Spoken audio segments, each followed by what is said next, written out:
So Louise, you've been talking a lot about financial fortitude at the moment. What does Quantuma mean when it talks about that? I think when we think about the word fortitude, we often apply some very personal traits to that. It's talking about strength and courage in difficult situations and being able to have that inner strength and that inner drive to deal with what's ahead. We know it's a time of adversity now in the economy. How does that ambition apply itself to the businesses that you work with? I mean, they have to go through tough decisions and I suppose you want to be there helping them. Yes, we do. And it's encouraging that kind of behaviour and those kind of personalities and translating that into what it means for the business and what leaders within that business need to do to demonstrate those particular skills and those particular strengths. And it's helping them with some practical building blocks around that. So you'll know it's very tough for the CEOs of the companies that you're advising.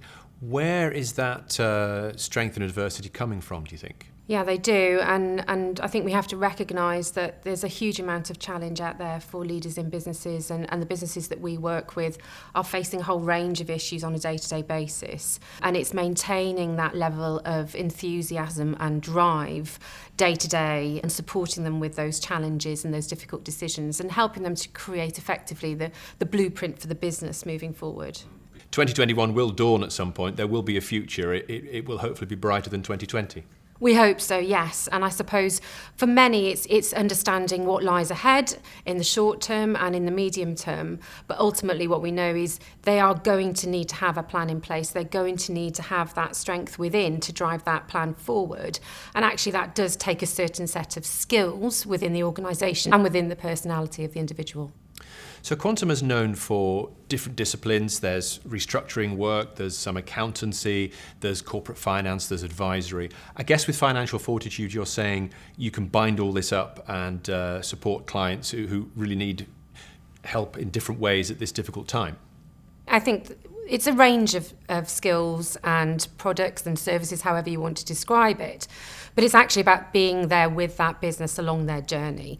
And they're going to need different support at different times. They may need some level of support on a transactional basis. But actually what underlies what we're trying to do with our clients and the businesses that we work with is actually have that long-lasting relationship. We need to be there with them, working through the challenges that they have together. And what about staff? Because the leaders have a choice, I suppose. There's a lot of good work being done in the last few months about looking after your people, making sure they're safe and healthy and so on. But now there are these big decisions ahead. Do you save the jobs or do you have to make tough decisions to save the underlying platform? I think it's a very difficult balance to be found. And yes, you're right. You can't have an absolute perfect scenario where every single person within the organisation is retained and has meaningful employment over a longer period of time.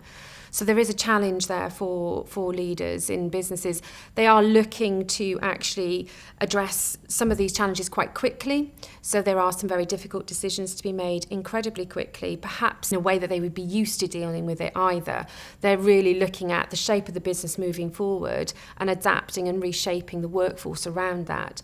And in some cases, those decisions are made at a very short notice, perhaps because there's an immediate reaction that's required.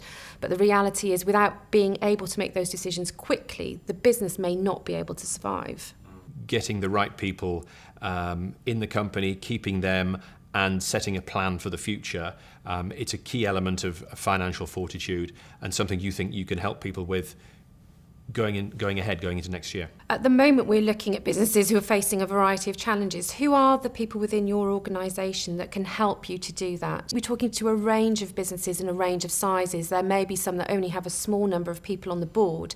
Are there others within the organisation that you think can step up? And it's ensuring that you've identified those individuals within the organisation very, very quickly, because there may be people within your business that actually have some great ideas. So you do want to capture and retain talent. Absolutely, that's important.